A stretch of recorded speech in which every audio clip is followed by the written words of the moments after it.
ఇదివరకు ఎట్లయితే హైదరాబాద్ దాహార్తి తీర్చినామో మరి గోదావరి నీళ్ళని తీసుకొచ్చి భవిష్యత్తులో కూడా మళ్ళీ హైదరాబాద్కి న్యాయం చేసేది, రింగ్ మెయిన్ ప్రాజెక్టు పూర్తి చేసేది, అల్టిమేట్గా మూసీ ప్రాజెక్టు కూడా పూర్తి చేసేది కేసీఆర్ ప్రభుత్వమే.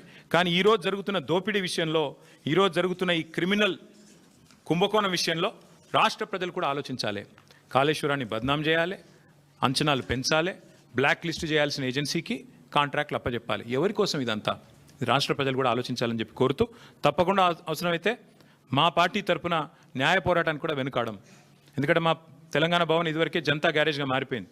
మూసి మొత్తం బాధితులంతా మా కాడికే వచ్చి మొరబెట్టుకున్నారు. ఇప్పటికీ న్యాయ పోరాటం చేస్తూనే ఉన్నాం. భవిష్యత్తులో కూడా ఈ కుంభకోణం మీద కూడా తప్పకుండా మా పార్టీ తరఫున న్యాయ పోరాటం చేస్తామని చెప్పి కూడా మీ అందరికి తెలియజేస్తూ మీ అందరికీ థ్యాంక్ యూ.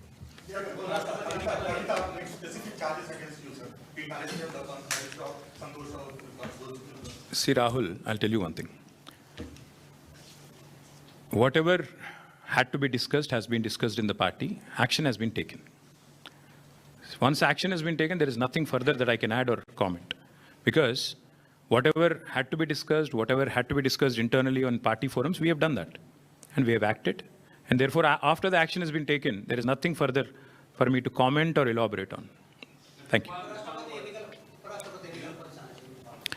ఎస్, ఇప్పుడు దాదాపు 20-25 రోజుల కింద అనుకుంటాను ఉపరాష్ట్రపతి ఎన్నికల ఘట్టానికి తెరలేసినప్పుడు మేము స్పష్టంగా చెప్పాం, రాష్ట్రంలో 70 లక్షల మంది రైతులు, ఈరోజు మనం ఈ నిమిషం ఇక్కడెక్కడైతే మాట్లాడుతున్నామో, ఈరోజు మనం ఇక్కడున్నాం హైదరాబాద్లో, లక్షల మంది రైతులు ఇవాళ క్యూలలో ఉన్నారు ఎరువుల దుకాణాల ముంగట. రాష్ట్ర వ్యాప్తంగా, ఒక జిల్లా కాదు అన్ని జిల్లాల్లో ఎక్కడికక్కడ కొట్టుకుంటున్నారు, మహిళలు కొట్టుకుంటున్నారు, మహిళా రైతులు. అంత అరాచకమైన పరిస్థితి ఉంది. 20-25 రోజుల కిందట మేము మా పార్టీ నుంచి డిమాండ్ చేసినాం, ఇది రాష్ట్ర ప్రభుత్వ వైఫల్యమా, కేంద్ర ప్రభుత్వ వైఫల్యమా, ఎవరిది అన్నది మీరు తెలుసుకోండి, కానీ రైతులకు ఎరువులు అందించండి. మీరు అందిస్తే తప్పకుండా మీకు మద్దతు ఇచ్చే అంశం పరిశీలిస్తామని చెప్పాం.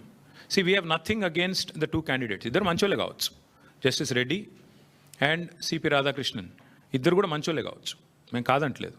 కానీ ఇవాళ వాళ్ళు ఇద్దరు అభ్యర్థులు కూడా 2 వ్యవస్థలకు ప్రతినిధులు. అటు ఎన్డీఏ, ఇటు ఇండియా, ఈ 2 కూటమిలకి వారు ప్రతినిధులు. వారు వ్యక్తులుగా కాదు నించున్నది, ఇండిపెండెంట్గా నించోలేదు. ఒకరు కాంగ్రెస్ తరపున, ఒకరు బీజేపీ తరపున నించున్నారు.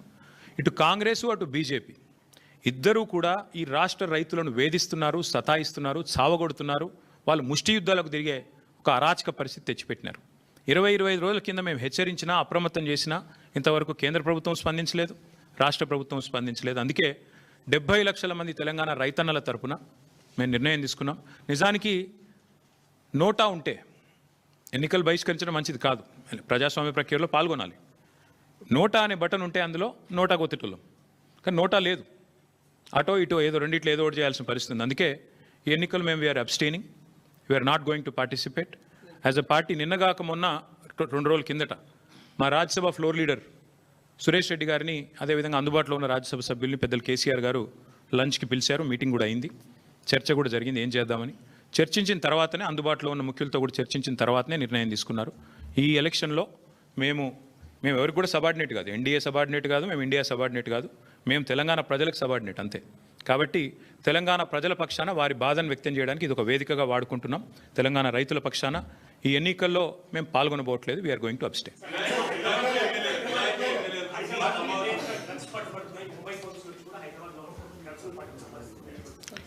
తెల్లారు లేస్తే బిల్డప్లు, ఒకటి ఈగల్ అని, ఇంకోటి హైడ్రా అని, నేను 18 గంటలు పనిచేస్తా అని, నేనే హోంమంత్రిత్వ శాఖ కావాలని నా దగ్గర పెట్టుకున్నా అని.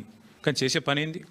నిమజ్జనం కాడికి పోయి ఇట్లా చూసినట్టు చేసుడు యాక్టింగు, లేదంటే మా సోషల్ మీడియాలో ఏ పిల్లగాడు ఏం పోస్ట్ పెడుతుండో చూసుడు, రీట్వీట్ అవుతుంది 20 రోజులు జైల్లో పెట్టుడు, సోయి లేదా కేసీఆర్ మీద సిబిఐ కేసు. అంటే టీఆర్ఎస్ నాయకత్వం మీద, బీఆర్ఎస్ నాయకత్వం మీద పెట్టిన శ్రద్ధ, దృష్టి. నేను ముఖ్యమంత్రిని అడుగుతున్నా, నీకు అసలు సిగ్గుందా? మహారాష్ట్ర పోలీసు వాళ్ళు వచ్చి ఇక్కడ నెలల తరబడి ఆ కంపెనీలో కూలీలుగా చేరి, కార్మికులుగా చేరి, నెలల తరబడి పరిశోధించి, చివరికి అది డ్రగ్స్ అని తెలుసుకున్న తర్వాత, నిర్ధారించుకున్న తర్వాత, నీకు ఖబర్ లేకుండా, నీ పోలీసు వాళ్ళకి ఖబర్ లేకుండా, నీ ఇంటెలిజెన్స్ వ్యవస్థ కుప్పగూలిపోయి వాళ్ళు వచ్చి దాడి చేసి, మహారాష్ట్ర పోలీసు వాళ్ళు వచ్చి హైదరాబాద్లోని చర్లపల్లిలో దాడి చేసి 12,000 కోట్ల డ్రగ్స్ పట్టుకున్నారు. నేను ముఖ్యమంత్రిని అడుగుతున్నా, నీకేమైనా ముడుపులు ముట్టినాయా ఇలా? 12,000 కోట్లు 21 నెలల నుంచి ఏం చేస్తున్నావు? నీ ఈగల్ ఏం చేస్తుంది? నీ హైడ్రా ఏం చేస్తుంది? నీ హోంమంత్రిత్వ శాఖ ఏం చేస్తుంది? నీ పోలీస్ ఇంటెలిజెన్స్ ఏం చేస్తుంది? ముడుపులు తీసుకోవడంలో బిజీగా ఉన్నారా? ఎట్లా? హైదరాబాద్లోని చెర్లపల్లిలో 12,000 కోట్లు. ఇది భారతదేశంలోనే రెండవ అతిపెద్ద డ్రగ్స్ ఇప్పటిదాకా దొరికింది. ఇదివరకు ఒకసారి గుజరాత్లో దొరికింది 21,000 కోట్లు. ఇప్పుడు రెండోసారి 12,000 కోట్లు. సిగ్గులేని విషయం ఏంటంటే, సిగ్గుపడాల్సిన విషయం ఏంటంటే, మన పోలీసులకు ఖబర్ కూడా లేదు. మహారాష్ట్ర పోలీసుడు వచ్చి దాడి చేసేదాకా మన పోలీసులకు ఖబర్ కూడా లేదు. ముఖ్యమంత్రి గారికి ముడుపులు అందినాయి అనేది నా అనుమానం. అందుకే చూసి చూడనట్టు వేయండేమో, లేదా ముఖ్యమంత్రి బిజీగా ఉన్నాడేమో. ఏది ఎవడు రీట్వీట్ అవుతుండే వాళ్ళ మీద కేసు పెట్టుర్రి, ఎవడు పోస్ట్ పెడుతుండే వాళ్ళని అర్జెంట్ లోపలేయండి, లేదా గణేష్ కాడపోయి కొద్దిగా స్టెంట్ కొట్టినట్టు చేద్దాం, అక్కడ కేసీఆర్ పాటలు బాగా పెడుతురు, పోలీసు వాళ్ళు డీజే బాక్సులు గుంజుకోవాలి, యాంప్లిఫైర్లు గుంజుకోవాలి.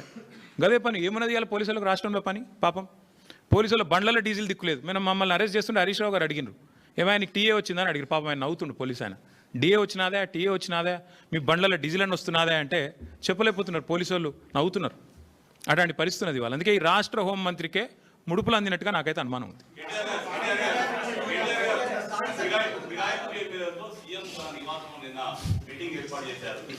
మీరు ఎన్ని బాంబులు ఒకేసారి ఆడితే ఎట్లా?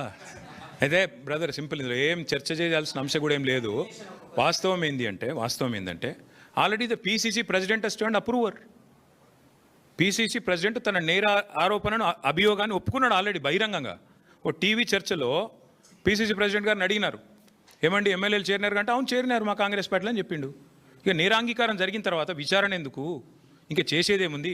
PCC president has turned approver. One of the MLAs also has turned approver. Kadiyam Srihari చెప్పిండు ఓపెన్గా, నేను కాంగ్రెస్ పార్టీలో చేరినా. మొన్ననే చెప్పిండు. తెచ్చుకోండి, బైట్స్ ఉన్నాయి కదా. స్పష్టంగా అప్రూవర్గా మారిపోయిన తర్వాత పీసీసీ అధ్యక్షుడు, కాంగ్రెస్ పార్టీ అధ్యక్షుడు, ఇంకా విచారణ ఏముంది? ఇంకోటి ఏముంది చేయనికే? అలా మళ్ళీ ముఖ్యమంత్రి గారు సమావేశం పెట్టుడు ఏముంది? అసలు నాకు అర్థం కాదు. ఏం సందేశం ఇస్తున్నారు? తెల్లారలేస్తే కాన్స్టిట్యూషన్ బుక్ పట్టుకొని తిరుగుతారు.